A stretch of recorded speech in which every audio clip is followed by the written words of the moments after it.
7:31 de la mañana, estamos en vivo, es la hora del este en los Estados Unidos, 8:31 hora de Venezuela. Los pongo en contexto. En Venezuela, Nicolás Maduro ordenó reducir la representación diplomática de Países Bajos, Francia e Italia, por lo que ellos consideran es una conducta hostil y un apoyo a grupos extremistas, intromisión en asuntos internos, según informó textualmente el canciller Iván Gil Pinto, quien además explicó que se decidió limitar a 3 el número de diplomáticos de cada una de las embajadas de estos países europeos. Esta medida, según dijo, deberá cumplirse en un lapso de 48 horas. Para profundizar en este tema está con nosotros el diplomático Milos Alcalay. Gracias por su tiempo, bienvenido.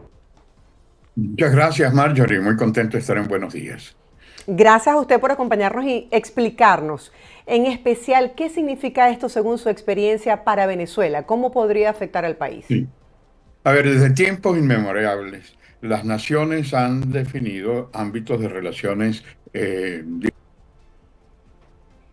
y presencia en territorio de siglos de diplomáticos, independientemente de la posición política, constitucional, ideológica, sirve para establecer los vínculos entre las naciones.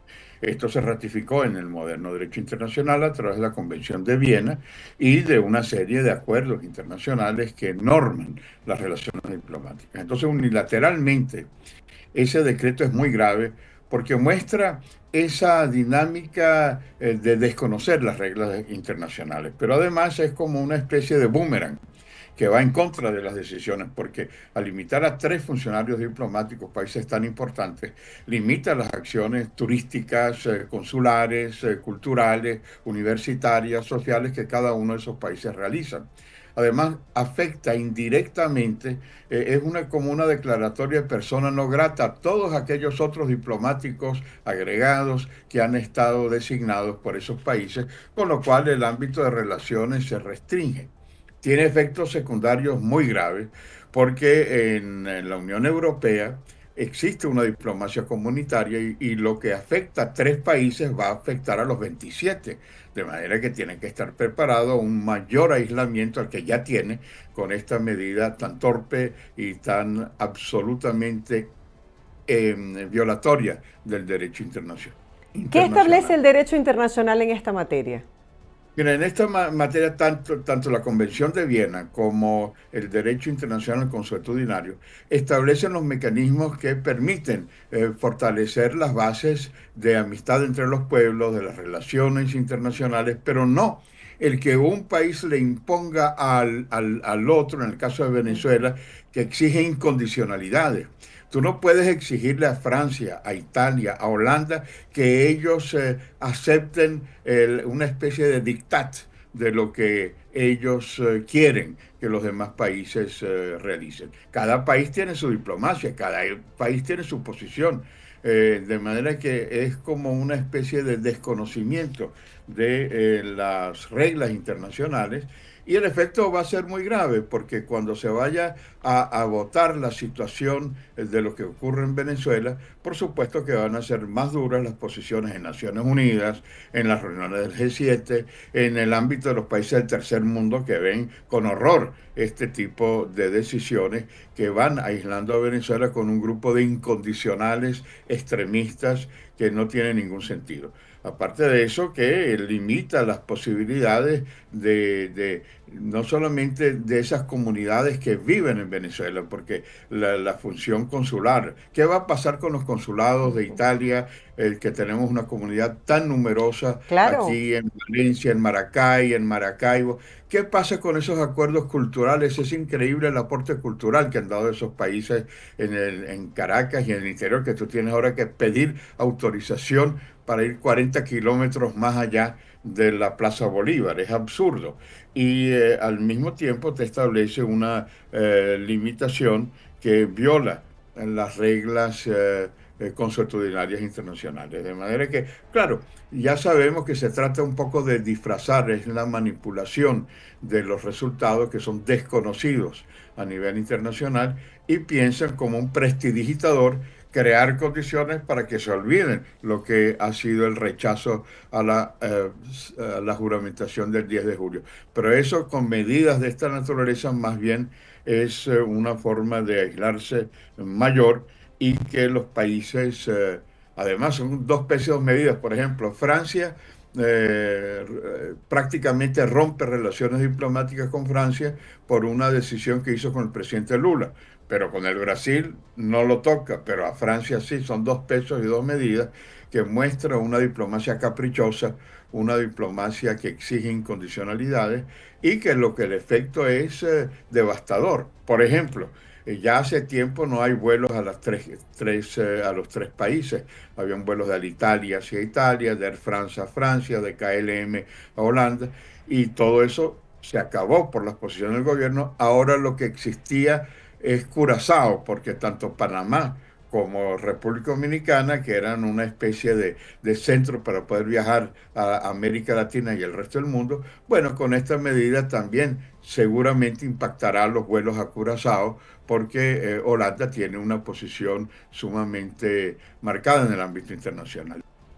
Ahora, esta es una medida desproporcionada porque justamente quiero hacer hincapié en eso que señala. Hasta donde entiendo, el presidente Macron lo que hizo fue llamar a un diálogo, justo cuando muchos analistas han hecho el señalamiento de que ya es anacrónico hablar un diálogo con todo lo que ha pasado en Venezuela después de esta manifestación popular del 28 de julio. Entonces, ¿por qué si Brasil también hace el mismo llamado, se toma esta medida en contra de Francia pero no de Brasil Sí, esa es o una de muy buena Colombia? pregunta. A eso me refería antes, que hay dos pesos y dos medidas.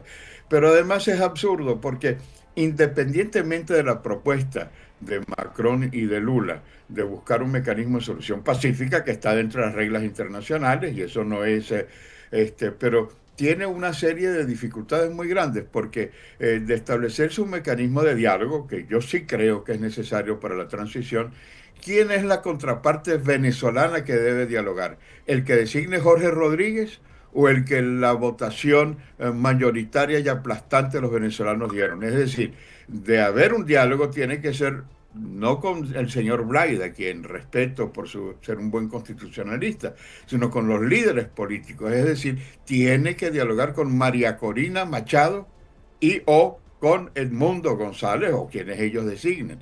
Pero no puede el régimen, el gobierno, designar quién es la contraparte, porque esa contraparte ya la ha definido el electorado venezolano de manera abrumadora el 28 de julio. Ahora, ¿qué establece la diplomacia con respecto a un diálogo justo después de lo que ha ocurrido, de una toma de posesión que según los especialistas ha sido ilegítima? Bueno, tal como te decía antes, yo personalmente creo que es evidente la posición muy clara en la estrategia de definir el 10 de julio como algo írrito, como el inicio de un golpe de Estado, como el desconocimiento, como una usurpación, que es lo que trata el prestidigitador del régimen de borrar, de establecer escándalos mayores para que se olviden de algo que no se va a olvidar, porque ahí ya está un hecho contundente. Ahora, el mecanismo de diálogo en todas las naciones como diplomático es un camino importante, lo que no significa no seguir resaltando que el Mundo González ganó las elecciones. Pero ese diálogo no puede ser impuesto por una de las partes, sino que ese diálogo tiene que dar una serie de garantías. Nosotros hemos tenido experiencias de casi un cuarto de siglo de engaños, no de diálogos, ¿no?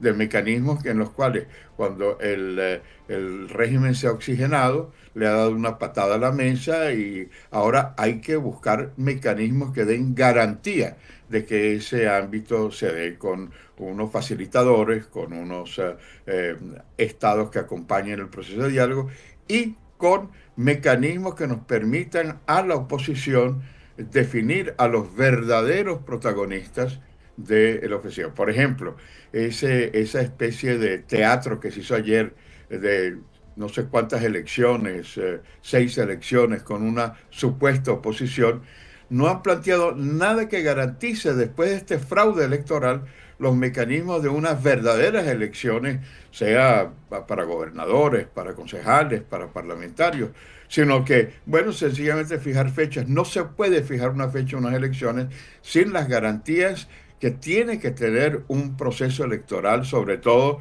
con la experiencia tan traumática de desconocer el triunfo electoral. De manera que eso significa darle las posibilidades reales de que cuando el pueblo decida se respete, se acate, y eso no lo planteó esa supuesta oposición, que lo que es parte del régimen, parte de una oposición, pero que quieren, es decir, dentro de esta visión absolutamente falsa, demostrar que hay elecciones, pero son elecciones sin tener en cuenta la voluntad popular. De manera que por eso es que es tan importante que un diálogo pueda establecerse en una base sólida, donde tú no insultes todos los días a la oposición, en donde no insultes a los gobiernos. Por ejemplo, una de las cosas que dice un canciller, entre comillas canciller, es que estas medidas contra tres países son porque son portavoces del imperio norteamericano, de Washington. Es decir, es insultar de una manera absolutamente desproporcionada una posición muy digna que han tenido esos países, pero caricaturizarla a la visión de alguien que ha perdido la brújula, que ha perdido la noción de la diplomacia, y lo que yo digo, un libro hace varias décadas que hicieron estos enfermos que nos gobiernan, en donde señala que cuando se llegue a esa situación hay que buscar una solución humanitaria, porque realmente hay un desequilibrio en cuanto a lo que llamaba la diplomacia de los carritos chocones, atacar a todos todo el tiempo e insultar a todos. No se complacen solo con insultar a los dirigentes venezolanos, sino que lo hacen también contra todo aquel que no sea incondicional del régimen, que no aplauda las barbaridades que el gobierno realiza día tras día en sus interminables cadenas utilizadas como canales de propaganda y no como canales de información. Sí, específicamente con respecto a cómo afecta esto a los ciudadanos italianos, por ejemplo, que hay una comunidad muy importante de italianos en Venezuela. ¿Cuál es la importancia de estas representaciones diplomáticas y cómo afecta en su día a día cuando vaya a hacer algún tipo de trámite esta medida? Terrible, terrible. Porque cuando ellos quieran renovar su pasaporte, buscar una fe de vida, nace un hijo de un italiano y tienen que inscribirlo en el consulado, o cuando los empresarios de Valencia, Maracay, Maracaibo quieran buscar los mecanismos que permita exportar, importar, o los familiares que necesiten venir a Venezuela a visitar a sus familiares, y tantas otras actividades están limitadas, pero también a los venezolanos que están viviendo en Italia, por ejemplo, que hay una cantidad muy grande, van a tener limitaciones muy grandes porque se les va a aplicar, además de las dificultades, como es lógico, la reciprocidad. De manera que tú no puedes eh, cerrar las disposiciones diplomáticas, consulares, culturales, de un lado, sin tener en cuenta que los italianos, los franceses, los holandeses van a reaccionar igual.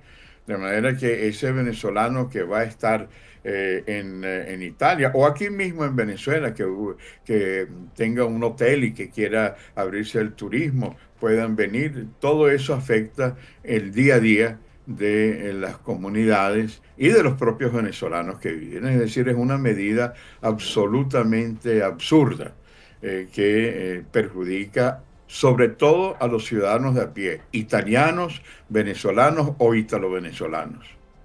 En este momento, Edmundo González Urrutia está en Guatemala, está haciendo esta gira internacional por las Américas, exponiendo la situación crítica de Venezuela. ¿Hasta dónde el derecho internacional o la diplomacia le permite a los países tomar decisiones con respecto a lo que está ocurriendo en el país y de qué manera la situación en cuanto a el rompimiento del hilo democrático en Venezuela, según han informado los abogados constitucionalistas, pudieran poner en riesgo a otros países de América? Sí, a ver, hay dos elementos. Uno de ellos es los únicos artífices de nuestro propio futuro somos los venezolanos.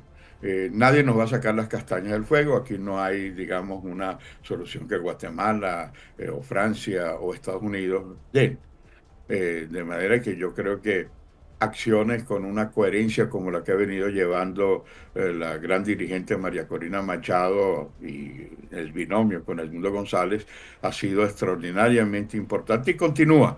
hacia adelante, porque solo el pueblo salva al pueblo, como le gustaba repetir a Chávez, tomándola de una serie de instituciones que son las propias. De manera que los venezolanos están muy claros en lo que quieren. Ahora, la solidaridad internacional es sumamente importante porque nosotros, sobre todo en el siglo XXI, en el mundo interdependiente, toda la base de apoyo a los acuerdos internacionales no es un capricho, no es porque Edmundo González haya ido a Guatemala o a los otros países que exitosamente ha hecho, porque esa sí es su función, donde se mueve como pez en el agua. Los resultados que tuvo en Europa, los resultados que tuvo en Argentina, en Estados Unidos, en República Dominicana, en Panamá, ahora en Guatemala, mañana a otros países. Ese sí es su oficio, el del diplomático, el del estadista que sabe cómo realizarlo. Y ese ámbito va a repercutir en una posición muy clara en cuanto a la necesidad de cumplir los acuerdos internacionales. Por ejemplo, se habla mucho de las sanciones, pero las sanciones no son un capricho que quiere la oposición. Las sanciones son el incumplimiento del gobierno de una serie de acuerdos internacionales que no dependen de la oposición. La posición en relación al respaldo al terrorismo, la posición en cuanto a hacer un trampolín para el narcotráfico, que está regulado a nivel internacional y ahí vienen las sanciones, las violaciones sistemáticas de derechos humanos y tienen como repercusión entonces las sanciones que se le imponen. Si el gobierno deja de violar los derechos humanos, la lesa humanidad, si deja de apoyar al terrorismo del Hezbollah, del Hamas y del Irán, si al mismo tiempo deja que la corrupción frene, bueno, no va a haber más sanciones. No es que la oposición diga no a las sanciones o sí a las sanciones, sino que es el gobierno el que tiene que cumplir con los acuerdos de derechos humanos, con los acuerdos de lucha contra el narcotráfico, con los acuerdos de lucha contra el terrorismo y no permitir que el crimen organizado campee en el territorio afectando a otras naciones, porque las sanciones no son tanto porque lo pida tal o cual dirigente político venezolano, sino porque afecta la seguridad de los gobiernos que han reaccionado de esa manera. Así es, tengo la reacción del gobierno de Italia, por ejemplo, y ellos dicen que les tomó por sorpresa esta medida, que no fueron informados, y dice textualmente: Italia seguirá pidiendo a Venezuela que respete las leyes internacionales y la voluntad democrática de su pueblo. En base a eso, cuando María Corina Machado dice es que el régimen está cada vez más débil y más aislado, ¿de qué manera afecta esto al régimen venezolano y de qué manera se va cerrando las puertas con la comunidad internacional? Es decir, a lo interno, ¿tiene un costo político esta decisión diplomática o poco diplomática, diría yo? A ver, yo te diría lo siguiente. Primero, lo que señalábamos en la primera parte, no había leído esta declaración, pero es lógica. Los principios y los valores que han llevado países como Italia, como Francia, como Holanda y todos los demás, no van a dejarse de lado porque hay una amenaza, un chantaje de parte de este o de cualquier otro gobierno. La demostración más palpable, por ejemplo, es la negativa del ingreso de Venezuela a los BRICS, que el presidente Maduro viajó a pedirle a Putin que interviniera y forzar a Brasil a aceptarlo. Pero eso lo que hizo es ratificar aún más una posición más firme de Brasil. O sea, los países no dejan sus posiciones por chantajes o por medidas de extorsión. Esa es la primera de las cuestiones y eso va, lo que Italia acaba de decir, lo van a decir los otros países afectados y la Unión Europea en su conjunto. En cuanto a que perjudican esas nociones, sí, el despropósito va a afectar, como decía antes, toda la dimensión consular, cultural, académica, universitaria, turística, de viajes, bueno, todo eso va a quedar afectado, pero a la larga, el que se va aislando es el mismo gobierno.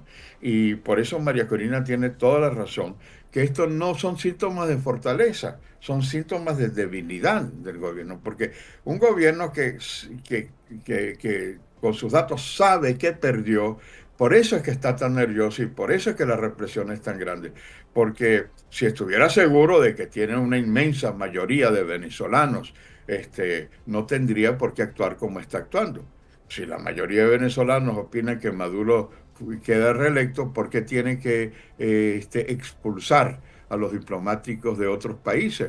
Bueno, sencillamente que estos diplomáticos vean que él tiene mayoría, pero el gobierno sabe que los demás saben que no es verdad que él ganó las elecciones y por eso piensa que es posible esconder el sol con una mano, tapar el sol con una mano, y tú no puedes tapar el sol con una mano y tú no puedes con estas medidas de chantaje eliminar la verdad. La verdad es la que las actas han demostrado y esas actas son la verdad del resultado electoral, le Claro, guste o no le guste el gobierno. y es que lo que leía, lo único que le están pidiendo es que demuestre o comparta con el mundo las actas desglosadas que nunca ha compartido el CNE. En base a Más esto, nada. claro, es algo lógico. En base a esto, ya para finalizar, me gustaría, como no pudiésemos quizás analizar o nadie sabe lo que va a pasar a futuro en cuanto a proyecciones de qué podría pasar, me gustaría hacerle una revisión al pasado. Cuando un país ha tomado medidas como estas, ¿qué antecedentes tienen sobre cómo termina la situación, el panorama? Bueno, mira, a ver, una situación tan insólita son pocos países que han vivido lo que está viviendo Venezuela hoy. Hubo un caso, el caso de Albania en la época comunista del dictador Hoxha, que, bueno, pensó que frente a las influencias internacionales tenía que romper con todo. Rompió, por supuesto, con los Estados Unidos, el capitalismo. Rompió, por supuesto, con Europa, el colonialismo. Rompió, por supuesto, con el Occidente. Pero rompió también con la Unión Soviética, porque decía que no iba a aceptar la presencia soviética. Rompió también con la ex Yugoslavia, en aquel momento Yugoslavia, que es el país vecino. Y Albania entró en una de las situaciones más dramáticas de pobreza. Los albaneses en aquel momento de Hoxha vivían una situación. A mí me tocó entrar al aeropuerto internacional de Tirana y era una vergüenza, una situación de pobreza increíble. Bueno, a eso sometió Albania. Y un poco es lo que está sucediendo en Venezuela.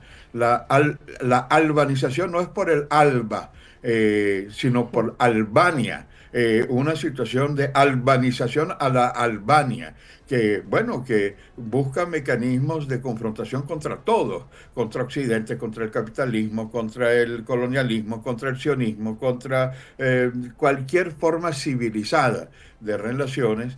Y claro, tiene un grupo incondicional de radicales que lo aplauden, que dicen así es que se gobierna, pero así es que no se gobierna, porque esa albanización, muy distinta al ALBA, que también es fracasada, bueno, establece un camino que los que sufrimos somos los venezolanos. Y ahí es donde puede venir, tú me pides la futurología, ojalá no venga, que nosotros logremos el cambio como Mandela por la vía pacífica, o como Gandhi por la vía pacífica, pero de no lograrlo por esa vía que los demás entendieron que había que abrir esos canales, el régimen del apartheid entendió que tenía que abrirle las puertas a Mandela.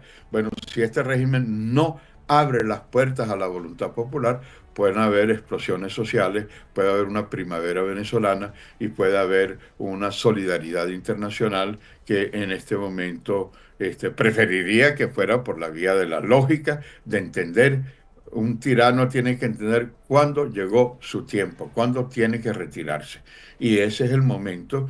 Si lo hace oportunamente, a lo mejor pueden regresar si buscan las formas de reciclarse, de adaptarse, de oxigenarse y de ofrecer algo nuevo.